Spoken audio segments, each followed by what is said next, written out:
শ্রী রাধাকুণ্ড তট থেকে আমরা শ্রী গুরুদেবের মুখ থেকে কিছু অধর অমৃত পান করি। আসুন শ্রী রাধে।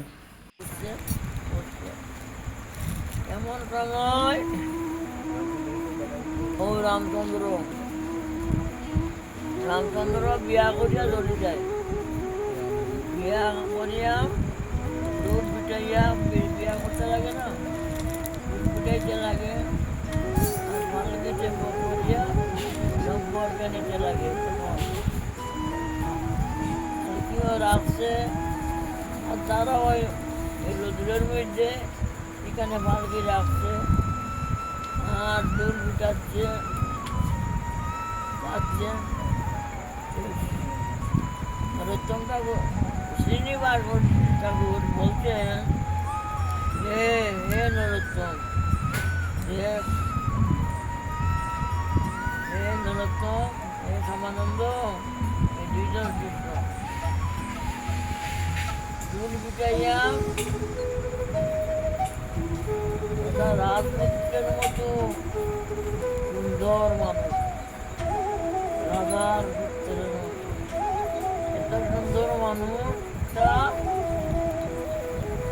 জেলখানায় যাচ্ছে। দুধ পিটাইয়া জেলখানায় যাচ্ছে। জেলখানায় মানুষ দুধ পিটাই যায় না, দুধ পিটাইয়া জেলখানায় যাচ্ছে। বাড়িটাই শুনে এল রামচন্দ্র, আমারে বলছে দুধ পিটাইয়া জেলখানায় যাচ্ছি। বাড়িতে বলছে দুধ পিটাইয়া জেলখানা মাথা উড়ে গেল। জেলখানায় যাচ্ছে, ওরা তো জেলখানা নাই, মানুষ ছুটি যেতে পারবে না। এখন ছুটি যেতে পারবে, হলেই তো মেয়েও সাথে যেতে পারবে।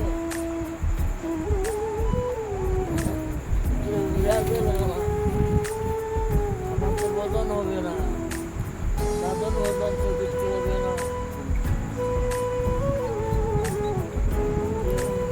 মনে মনে চিন্তা করছে, মনে মনে ভাবতেছে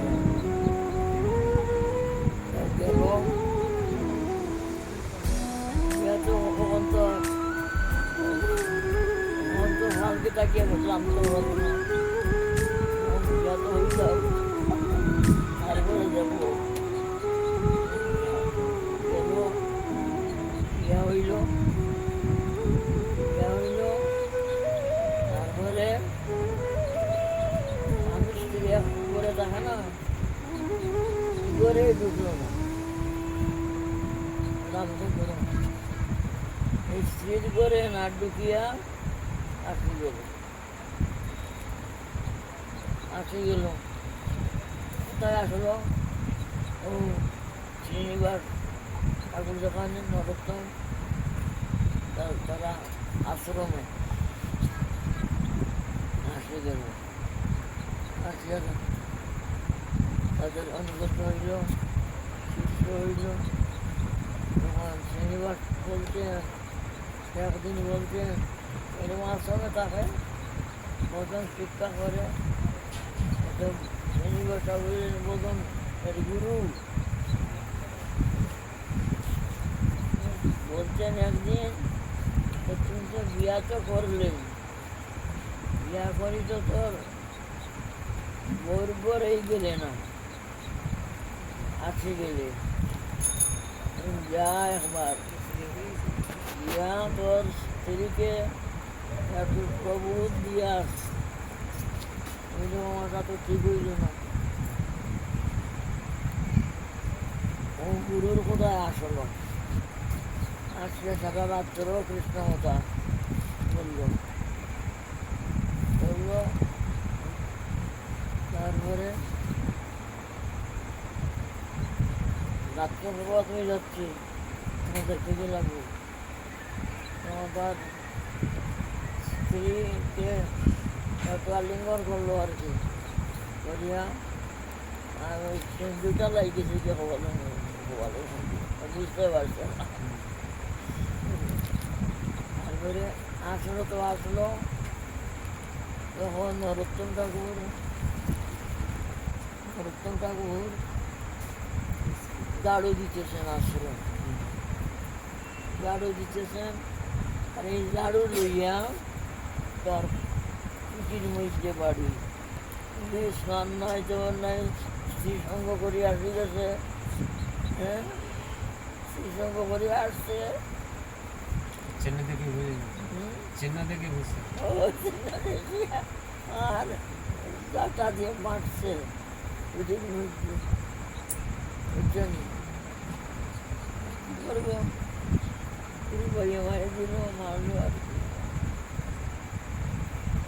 এই দাদার বাড়ি গুরুর বিকে লাগিয়েছে, মারছে তো রামচন্দ্রকে।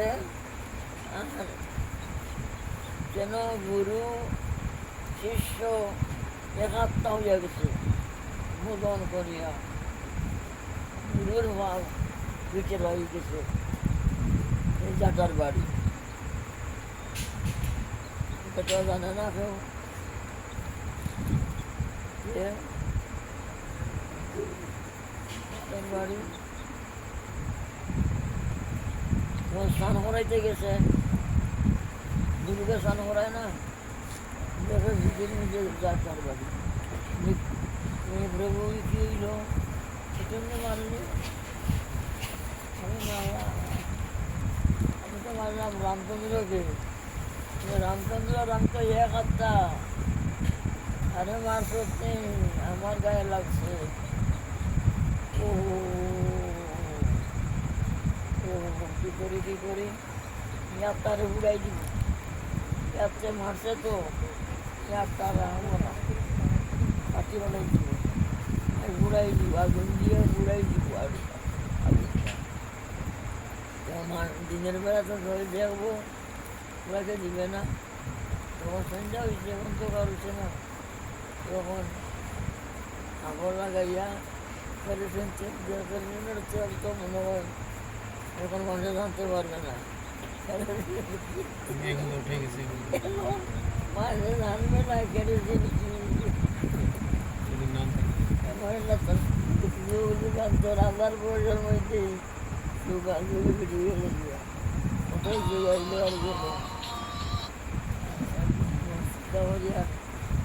বোঝানো যাবে না, এমন দিন আসবে। আগুন ধরাইছে, তারপরে বসিলেন উপরে, কে আছে রে? দিনে মারে মারে দাদার বাড়ি, রাত্রে আমার হাত উড়ায়, হাত উড়াইতে নরোত্তম ঠাকুর, আর হাত উড়ি গেছে। বলছে না খেয়ে আছে রে, আমার রক্ষা করো। দিনের বেলায় মারে দাদার বাড়ি মারে, আর রাত্রে আমার হাত উড়ায়, হাত উড়ায়। ওটা বুঝতে না রক্ষা করে আমার গুরুর হাত উড়ে যাচ্ছে। চিন্তা করে ঘুরিয়ে নরোত্তম ঠাকুরে আর ঘুরিয়ে তারা রাখতা রামচন্দ্র ঘুরিয়ে তারা শিষ্যকারে বলে, এরা তো দীক্ষা গুরু নয়, ঠাকুর মাসার দীক্ষা গুরু চলছেন কি লোকনাথ গোস্বামী, শিক্ষা গুরু।